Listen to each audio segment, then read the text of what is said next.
Ahmad Ali but के साथ होने वाली पॉडकास्ट एक्सक्यूज मी में कभी मैं कभी तुम की नताशा इरज चौधरी ने बहुत से इंकशाफात किए हैं। वो इंकशाफ उनकी पर्सनल लाइफ, उनके करियर और शोबिज़ इंडस्ट्री से रिलेटेड हैं, जिसको जानकर फैंस भी दंग रह जाएंगे। उन्होंने स्टार्ट किया इंडस्ट्री को क्रिटिसाइज़ करने से, जिसमें उनका कहना था कि मुझे तो आज तक ये नहीं समझ आई कि हमारी इंडस्ट्री में कास्टिंग का क्राइटेरिया क्या है। अहमद अली बट ने उनको काउंटर क्वेश्चन किया कि हमारे यहाँ पर हमारी इंडस्ट्री में सेट स्टैंडर्ड्स हैं हमारी हीरोइनों का, हमारे हीरोज़ का, चाहे वो मेन स्ट्रीम मीडिया हो या फिर पंजाबी सिनेमा, जिसमें उन्होंने कहा कि नहीं, मुझे नहीं लगता कि ऐसा कुछ है। या तो लड़की को जज किया जाता है उसके लुक्स पे कि लड़की खूबसूरत होनी चाहिए या फिर उसका अच्छा बॉडी फिगर होना चाहिए। तो ये सब चीज़ें तो मुझ में भी हैं, लेकिन मुझे तो कास्ट नहीं किया जाता। तो उनका ये कहना था कि हमारे यहाँ पे मतलब इरज चौधरी ने ये कहा कि हमारे यहाँ पे मेरा ये ख्याल है कि 7 कैरेक्टर को भी, मतलब कि 10 आउट ऑफ 7 रैंकिंग को भी काम मिल जाता है, जबकि 9 वालियों को भी काम नहीं मिलता। जिसमें उन्होंने कहा कि जी ऐसा बिल्कुल ठीक है। अहमद अली बट का रिस्पॉन्स था कि थिएटर एक्टर्स को कई दफ़ा वो काम नहीं मिलता जो यहाँ पे पप्पू बच्चे को भी मिल जाता है।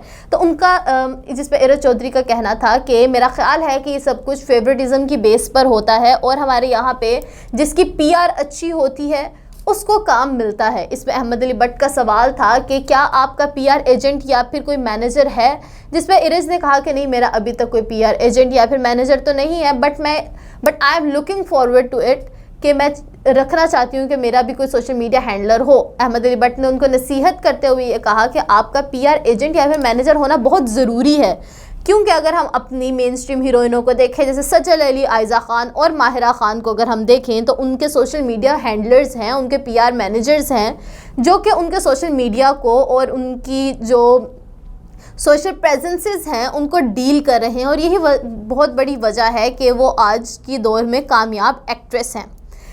अच्छा, इस बात पे उनका ये कहना था कि बहुत सी ऐसी कैरेक्टर्स हैं, इरज चौधरी ने ये बात की कि मैं ख़ुद को समझती हूँ कि बहुत से ऐसे रोल्स हैं जो मैं कर सकती हूँ, लेकिन मेरे ऊपर किसी और एक्ट्रेस को प्रायोरिटी दी जाती है जिनसे मैं बहुत ज़्यादा बेहतर हूँ। इसमें अहमद अली बट का ये कहना था कि आपका करियर कितने साल का है। उन्होंने बताया कि मेरा 4 साल का करियर है। और अहमद अली बट ने ये पूछा, सवाल किया कि आप ये समझती हैं कि 4 साल के करियर पे आप एक लीड रोल के लिए तैयार हैं। जिसमें उन्होंने कहा कि मैं ओवर कॉन्फिडेंट तो नहीं हो रही, लेकिन मैं ये समझती हूँ कि मैं तैयार हूँ। आपका एक एक्ट्रेस का इनपुट और उसकी स्ट्रगल बहुत ज़्यादा मैटर करती है एक कैरेक्टर के अंदर। और जब एक कैरेक्टर या फिर जो एक एक्टर है वो उसको अपनी स्क्रिप्ट को, अपने कैरेक्टर को टाइम दे रहा है, तो फिर वो उसमें जान भी भर सकता है। उनसे ये सवाल किया गया कि ऐसी कौन सी एक चीज़ है जो आप ऑन स्क्रीन करने की ख्वाहिश रखती हैं।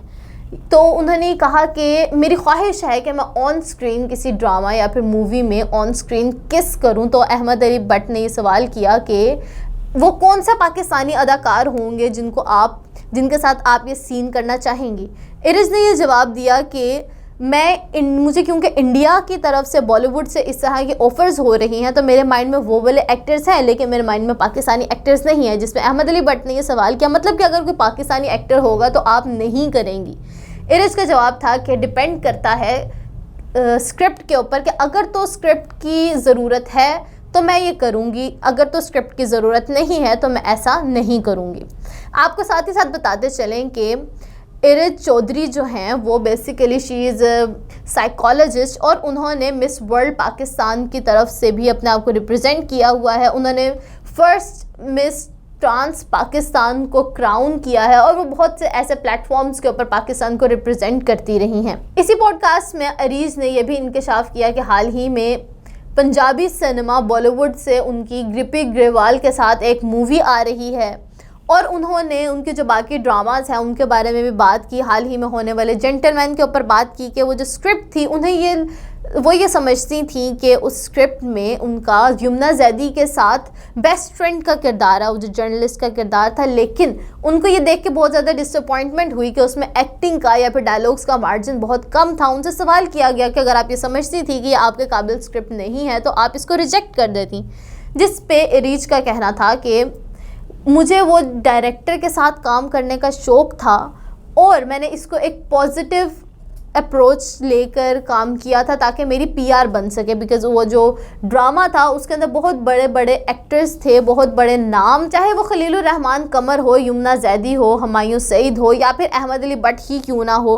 तो वो एक बहुत अच्छा पीआर बनाने का मौका था, जिसकी वजह से उस एक पॉजिटिव पॉइंट को पिक करते हुए उन्होंने वो ड्रामा किया। और उनका यही कहना था कि आइंदा भी मैं चाहूँगी कि मुझे ज़्यादा से ज़्यादा रोल्स मिलें, और मैं ये समझती हूँ कि मैं लीड कैरेक्टर्स करने के लिए तैयार हूँ, और मैं चाहूँगी कि मैं ज़्यादा लीड कैरेक्टर्स भी करूँ।